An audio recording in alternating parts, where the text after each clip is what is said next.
जय हिंद वरियर्स। स्वागत है आप लोगों का फुल पत्ती वाली क्लास के रिवीजन में। दोस्तों, आज का पहला क्वेश्चन है कि हाल ही में एशिया मैन्युफैक्चरिंग इंडेक्स 2026 में भारत का कौन सा स्थान मिला है। तो एशिया मैन्युफैक्चरिंग इंडेक्स में भारत का छठा स्थान मिला है। कितना स्थान मिला है? छठवां स्थान। अच्छा, इसमें कितने देश भाग लिए थे? तो इसमें पूरा एशिया भर में 11 देश भाग लिए थे। उसमें भारत का स्थान कौन सा है? छठा है। आप लोग बताइएगा कि एशिया पावर इंडेक्स में भारत का स्थान कौन सा है? पावर इंडेक्स में भारत का स्थान तीसरा है।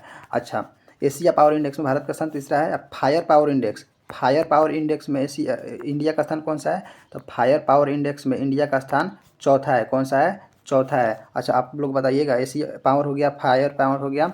आप लोग बताइएगा कि हेनले पासपोर्ट इंडेक्स में भारत का स्थान कौन सा है? हेनले पासपोर्ट इंडेक्स में भारत का स्थान 80वां स्थान है। जेंडर गैप इंडेक्स में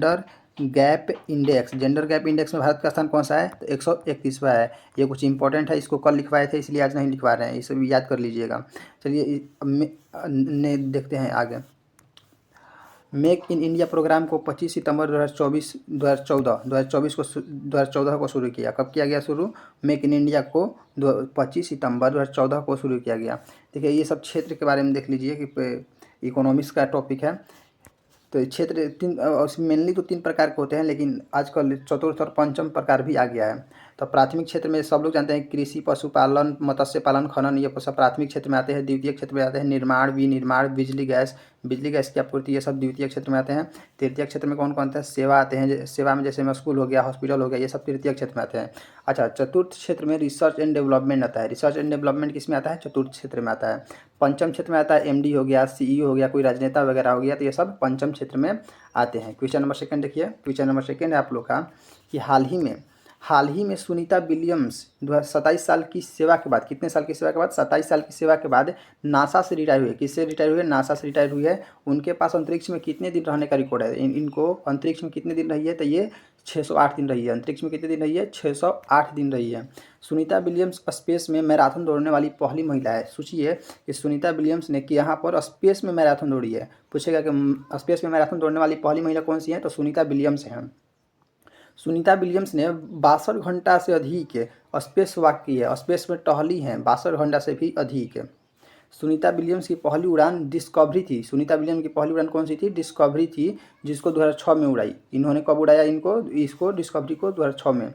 2024 से 25 के अंदर सुनीता विलियम्स की बोइंग स्टारलाइन जहाज अभी लेटेस्ट में ये इनका ख़राब हो गया था। तो इसको स्पेस एक्स कंपनी है जिसका संचालन कौन है? एलॉन मस्क है। ड्रैगन कैप्सूल, स्पेस एक्स के ड्रैगन कैप्सूल से सुरक्षित लाया गया 2024 से 25 के अंदर सुनीता विलियम्स की बोइंग स्टारलाइन जहाज खराब हो गई थी, उनको स्पेस एक्स के ड्रैगन कैप्सूल से सुरक्षित लाया गया। समझ गए? अगला क्वेश्चन देखिए। क्वेश्चन नंबर 3 है आप लोग का कि हाल ही में सीनियर भारतीय महिला फुटबॉल टीम की कोच नियुक्त होने वाली अमेलिया वाल्वेरेडे का संबंध किस देश से है? तो कोस्टा रिका देश से है। कहाँ की है ये? कोस्टा रिका देश की है। भारतीय महिला फुटबॉल टीम को ब्लू टाइग्रेस कहते हैं। क्या कहते हैं? ब्लू टाइग्रेस भी कहते हैं। अच्छा, 2008 का ओलंपिक कहाँ हुआ था? बीजिंग में। 2008 बीजिंग ओलंपिक में बॉक्सिंग प्लेयर कौन है? विजेंद्र सिंह ने क्या जीता था? ब्रोंज मेडल जीता था। हाल ही में विजेंद्र सिंह को एशियन बॉक्सिंग काउंसिल का मेंबर बनाया गया। विजेंद्र सिंह को एशियन बॉक्सिंग काउंसिल का मेंबर बनाया गया। एशियन बॉक्सिंग काउंसिल की स्थापना 1985 में हुई थी एवं इसका मुख्यालय कहाँ है? तो बैंकॉक, जहाँ थाईलैंड में स्थित है। ओके, ये सब इंपॉर्टेंट फैक्ट है, इसको याद कर लीजिएगा, कंपल्सरी है। क्वेश्चन से ज़्यादा ये सब इंपॉर्टेंट है। क्वेश्चन नंबर 4 है आप लोग का कि हाल ही में मणिपुर, मेघालय और त्रिपुरा का स्थापना दिवस कब मनाया गया? तो 21 जनवरी को ये तीनों का स्थापना दिवस मनाया गया, क्योंकि 21 जनवरी 1972 को ये तीनों का स्थापना हुआ था। मेघालय, मणिपुर और त्रिपुरा का स्थापना 21 जनवरी 1972 ईस्वी को हुआ था। नागालैंड की स्थापना 1 दिसंबर 1963 ईस्वी को हुआ था। सिक्किम की स्थापना 36वां संविधान संशोधन के दौरान 1975 ईस्वी में हुआ था। मिजोरम और अरुणाचल प्रदेश की स्थापना कब हुआ था? तो 1987 ईस्वी में हुआ था। ठीक है। अभी जानते हैं भारत में कितने राज्य हैं? 28 राज्य और 8 केंद्र शासित प्रदेश हैं। भारत में कितने राज्य हैं? 28 राज्य हैं और 8 केंद्र शासित प्रदेश हैं। चलिए इनके बारे में जानते हैं कि किसका स्थापना कब हुआ। बॉम्बे से महाराष्ट्र और गुजरात कब अलग हुआ? तो 1960 ईस्वी में। बॉम्बे से गुजरात और महाराष्ट्र 1960 ईस्वी में। हिमाचल प्रदेश का गठन कब हुआ? 1971 ईस्वी में हुआ। गोवा का गठन कब हुआ? 1987 ईस्वी में हुआ। छत्तीसगढ़ का 1 नवंबर 2000 ईस्वी को, छत्तीसगढ़ का गठन 1 नवंबर 2000 ईस्वी को। उत्तराखंड का 9 नवंबर को हुआ। झारखंड का सब लोग जानते हैं 15 नवंबर 2000 को, बिहार से अलग हुआ। तेलंगाना का गठन 2 जून 2014 ईस्वी को। अच्छा, जम्मू कश्मीर से जम्मू कश्मीर और लद्दाख कब अलग हुआ? तो ये हुआ 31 अक्टूबर 2019 ईस्वी को। दादरा नगर और दमन दीव को कब एक विलय हुआ? दोनों का विलय कब हुआ? तो 26 जनवरी 2020 ईस्वी को हुआ। अगला क्वेश्चन देखिए, याद कर लीजिएगा, बहुत इंपॉर्टेंट है ये फैक्ट, याद कर लीजिएगा। ओके, अगला देखते हैं। अगला क्वेश्चन है आप लोग का कि हाल ही में चर्चा में रहा द्विवार्षिक, कौन सा द्विवार्षिक आदिवासी त्यौहार समक्का सरलम्मा जतारा कहाँ प्रारंभ होगा? तो तेलंगाना में। कहाँ प्रारंभ होगा? तेलंगाना में प्रारंभ होगा। समक्का सरलम्मा जतारा को मेदराम जतारा भी कहते हैं। क्या कहते हैं? मेदराम जतारा। तेलंगाना के सीएम कौन है? रेवंत रेड्डी, ये इसका शुभारंभ किए हैं।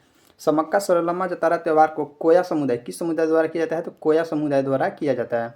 बोनालू त्यौहार है, बतुकम्पा, इसी को फूलों का त्यौहार कहते हैं। कहाँ मनाया जाता है? तेलंगाना में। कौन कौन? बोनालू त्यौहार और बतुकम्पा त्यौहार। अगला क्वेश्चन है आप लोग का, क्वेश्चन नंबर नेक्स्ट है 5 या 6 होगा। हाल ही में ओरोबैचे इजिप्टिया खरपतवार से भारत की कौन सी फसल को प्रभावित हो रही है? तो ये हम लोग के सरसों की जो फसल हो रही है, इससे इस खरपतवार से प्रभावित हो रही है। सरसों कौन सा फसल है? खरीफ या रबी? तो रबी फसल है। भारत में सरसों का सबसे बड़ा उत्पादक राज्य कौन सा है? राजस्थान है। कौन सा है? राजस्थान है। DMH11 क्या है? तो DMH जो 11 है वो ट्रांसजेनिक सरसों की हाइब्रिड वेराइटी है, जिसका दिल्ली यूनिवर्सिटी तैयार किया था। जिसको कौन सा यूनिवर्सिटी तैयार किया था? दिल्ली यूनिवर्सिटी तैयार किया था। अगला क्वेश्चन देखिए, क्वेश्चन नंबर नेक्स्ट आप लोग का, दूसरी वैश्विक बौद्ध शिखर सम्मेलन कहाँ प्रारंभ होगा? वैश्विक बौद्ध शिखर सम्मेलन जो दूसरी है वो कहाँ प्रारंभ होगा? तो वो नई दिल्ली के भारत मंडपम में प्रारंभ होगा। प्रथम वैश्विक बौद्ध शिखर सम्मेलन 2023 में दिल्ली में हुआ। कहाँ हुआ था? प्रथम भी दिल्ली में हुआ था, ये न्यू दिल्ली भारत मंडपम में होगा। दूसरा वैश्विक बौद्ध शिखर सम्मेलन 24 से 25 जनवरी को होगा। कब होगा? 24-25 जनवरी को। एवं इसका थीम क्या होगा? सामूहिक ज्ञान एकजुट आवाज़। इसका थीम होगा सामूहिक ज्ञान एकजुट आवाज़। दूसरा वैश्विक बौद्ध शिखर सम्मेलन का उद्देश्य क्या है? समकालीन परिस्थितियों का समाधान इसका उद्देश्य है। अगला क्वेश्चन है आप लोग का, हाल ही में पर्यावरण, वन और जलवायु परिवर्तन मंत्रालय ने किस राज्य के कुंभलगढ़ वन्य जीव अभयारण्य को इको सेंसिटिव जोन घोषित किया? राजस्थान के। कौन सा है? राजस्थान के कुंभलगढ़ वन्य जीव अभयारण्य को क्या किया गया? कुंभलगढ़ वन्य जीव अभयारण्य को इको सेंसिटिव जोन घोषित कर दिया गया। वर्तमान में पर्यावरण मंत्री कौन है? भूपेंद्र यादव। ओके, कहाँ के हैं? जो अलवर राजस्थान में अलवर पड़ता है, वहाँ से ये सांसद है। यूपी के गोंडा में स्थित पार्वती अर्गा पक्षी अभयारण्य को भी इको सेंसिटिव जोन घोषित किया है। किस किस को किया गया? राजस्थान के कुंभलगढ़ वन्य जीव अभयारण्य को और उत्तर प्रदेश के पार्वती अर्गा पक्षी अभयारण्य को इको सेंसिटिव जोन घोषित किया गया। राजस्थान के अलवर में स्थित सिलीसेट झील को 96वां रामसर साइट में शामिल किया गया। किसको? सिलीसेट झील को। कौन सा? तो 96वां रामसर साइट में शामिल किया गया। 98वां टाइगर रिजर्व में माधव टाइगर रिजर्व है। 98वां टाइगर रिजर्व कौन सा है? माधव टाइगर रिजर्व है, जो कि MP में पड़ता है। 107वां राष्ट्रीय पार्क सिमलीपाल राष्ट्रीय उद्यान उड़ीसा में पड़ता है। 13वां बायोस्फीयर रिजर्व शीत मरुस्थल कहाँ है? तो हिमाचल प्रदेश में। कहाँ है? हिमाचल प्रदेश में। अगला क्वेश्चन की तरफ चलते हैं। क्वेश्चन नंबर नेक्स्ट है आप लोग का कि हाल ही में धारीदार टाइगर तितली को किसने राज्य तितली घोषित किया है? तो चंडीगढ़ ने। किसने? चंडीगढ़ ने। धारीदार टाइगर तितली को डेनिस जूनेटिया के नाम से भी जाना जाता है। तितली अभयारण्य औरलम केरल में स्थित है। कहाँ है? केरल में। चंडीगढ़ की झुग्गी मुक्त शहर भी कहते हैं। चंडीगढ़ को क्या कहते हैं? झुग्गी मुक्त शहर।